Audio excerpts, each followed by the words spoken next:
everyone! For today's video, I will be doing a day in my life. So, kanina inayos ko na yung bed ko. I already ate breakfast and I already changed into my workout top because today is Sunday and I'm gonna do yoga. It's been a while since I last posted actually. I think mga 2 to 3 weeks na since I last posted. And I just wanted to take a break from YouTube, and to be honest, I've been binge watching K-dramas. So that's been my life lately. And actually, before I took this break, I actually filmed my morning routine pero hindi ko pa ina-edit kasi nga I just wanted to take a break from YouTube, and ang dami kong pending post na hindi ko alam kung mapopost ko pa kasi super tagal ko na siyang film.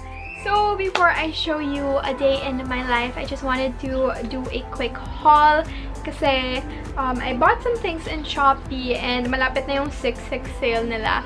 So, you can get products for as low as 6 pesos. And I'm gonna try and link down items na you can get for that low. As in, merong 1,000 pesos tapos you can get for 6 pesos na lang, which is crazy to me.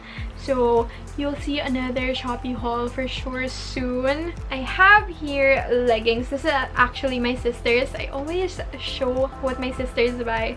Pero, we got from the same shop kasi. And it's just these leggings. I don't know if it fits her properly, pero parang maganda naman yung quality. For me, what I got are cycling shorts kasi super init. Ayoko mag-leggings. So, cycling shorts na lang yung binili ko. This one I got in medium. I actually ordered a navy blue pero bright blue yung binigay nila sa akin. So, that's the sad thing. It's not the right color but I feel like I'm still gonna wear this. And for sure, I'm gonna buy again. Pero super limited lang nung colors na meron sila. They have a bright pink, this blue, navy blue, at saka black. I also bought a pencil case because I bought this nung may pasok pa. And matagal na actually itong dumating. Gusto ko lang siya i-share sa inyo. This one has an avocado as a design. Tapos 12 pesos lang ata to. Tapos I got it for free shipping. So, ayan, super cute. I actually saw this from Monica Maralet. I'm gonna link her Shopee haul below kasi ang dami niyang parang stationery na pinakita. So, ayan, super cute. I'm gonna use that for when I go to school. And I bought 2 makeup items. O2O ata yung brand. That's the brand name. This is their eyeliner ata. I got an eyeliner and a concealer. Oh, this is the concealer pala. Ang ganda niya tignan. This is in the shade number 2 Chantilly. I feel like it's too light for me, pero since it's a concealer, I'm just gonna focus it under my eyes na lang. It's not more of a concealing but highlighting product. I'm gonna link it down below if you're interested. And gagawa na rin ako ng separate review soon if I feel like it. Because I'm feeling like filming more of vlog style videos instead of makeup videos, or mas gusto ko fashion videos na lang. Pero ayan, I also got their eyeliner. This is their super waterproof eyeliner pen. So this is how the eyeliner looks like. It's a parang rose gold packaging. As you saw on my makeup collection, wala akong eyeliner. Hindi ko alam kung saan napunta yung mga eyeliners ko. I think I decluttered some and gave some to my sisters. That is it for my haul. Now, I'm gonna do some yoga. I think kapag nag 12 o'clock na, that's when I'm gonna do yoga. Pero yeah, I just want to remind you about the Shopee sale, 6/6 sale, because they're gonna have products for as low as 6 pesos, and you can also use my code if you're a new user. I'm gonna link it down below. Side note lang, if you're planning to order on Shopee because of quarantine and the whole new normal thing, I think malilate yung shipping because I ordered mine, yung mga other orders ko na hindi pa dumadating. I ordered mine May 22, May 23, mga ganon, and then dumating sila or dadating sila, nakasulat sa Shopee account ko na baka mga June 7 to June 10 pa sila dadating. So, that's why I filmed the ones na I got recently para lang paalam sa inyo yung condition when ordering on Shopee and about the 6/6 sale.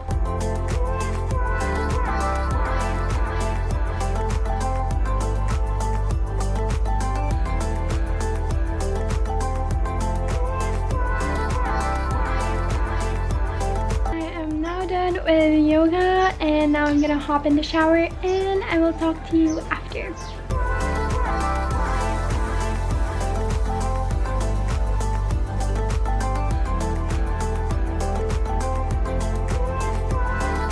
it is about 2 p.m. right now, and I just got a snack. I made spaghetti yesterday for my family, and we still have some leftovers, so I just got some for myself. And I also made iced coffee because I was craving yesterday, and I usually just let myself drink coffee during Sundays because it's like my cheat day. So ayan. So I'm just here on my desk because I'm planning to clean this box out later, so it has random stuff there. I normally don't eat in my room, but since I'm planning to film today, I don't wanna stay downstairs and film while my family is downstairs. So ayan, I just decided to bring my snack up here in my room, and I'm planning to clean my room also, so I plan to film that. I don't have much to clean because that's what I've been doing for the past week anyway. This part of my room, nalinis ko na. As you can see, I have random papers here. Kasi ito yung mga papers na hindi ko na kailangan for scratch papers. May mga notebooks din dyan. So, medyo magulo pa rin, pero it's organized in my eyes. Mga drawers na to, nalinis ko na din. Ayan. Organized na yan kasi nilagay ko yung mga papers dito. This is what I colored because isang beses nag-brown out, so I decided to color one page, and this is what I did. Ang bigat. And then here, ang dami kong old notebooks from college, high school. Ayan, naka-arrange dun dyan. My batch photo. Ito yung mga, bond papers, construction papers na hindi pa gamit. Ang dami kong na-accumulate pala. Hindi ko napansin. So, ayan. I just put it in an envelope. And then, I have notebooks for med school. Kasi ito yung mga notebooks na konti lang yung laman. So, I just ripped off the pages.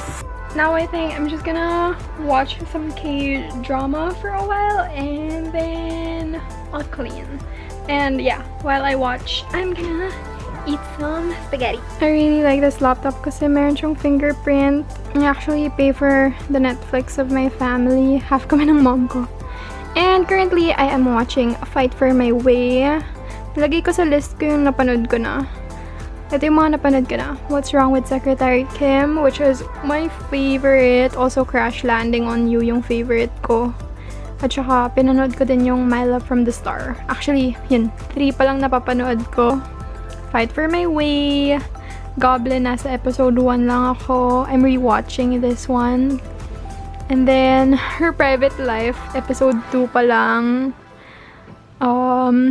Weightlifting, episode 3. Di ko talaga sila matapos. Taiwan Class, episode 1. Dots, episode 1 lang din. Two Worlds, mag-episode 2 na, and yun lang.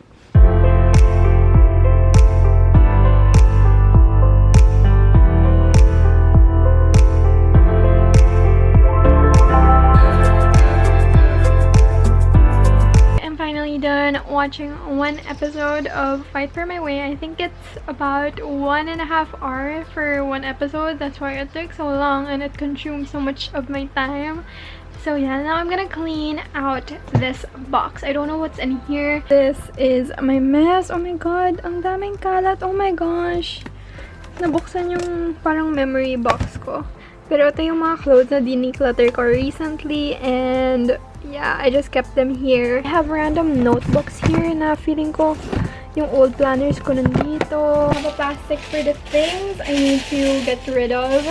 Because I feel like ang daming papers dito na hindi ko kailangan. More boxes from PR. A comparative anatomy book.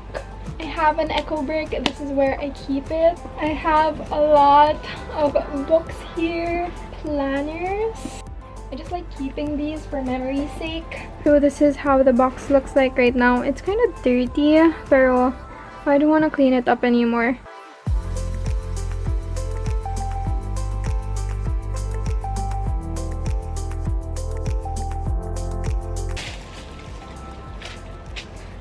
I don't know why I keep receipts.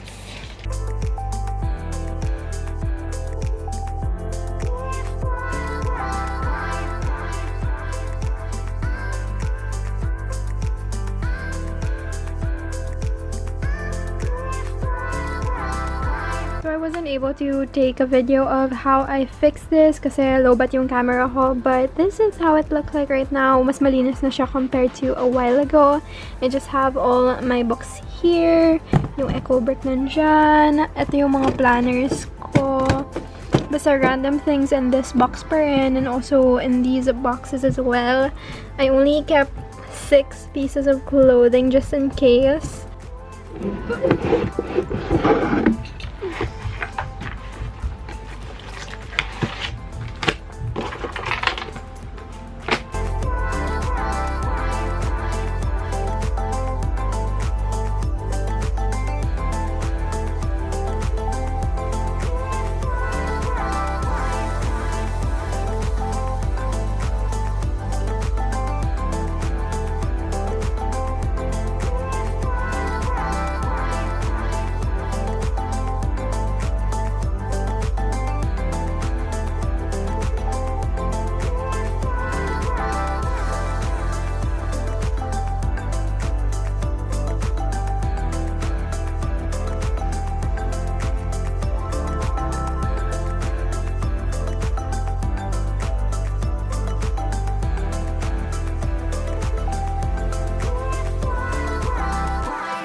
I'm almost done cleaning my room. I just have to sort out some more of my notebooks. And meron pa akong isang box na parang dun ko yan nilalagay yung mga memory stuff ko, yung mga old notebooks and all that. I think nung 2016, gumawa ko ng Divisoria haul, and yeah, I bought this from Divisoria, and it just has so much random things. I wanna go through this and maybe transfer stuff dun sa box na yun. Kasi meron pa ko dito yung photos ko from my pre-debut shoot. That's me when I was 3 years old, 1 year old. Basta mga school projects ko to before. And yeah, I'm gonna go through this. May journal pa dyan.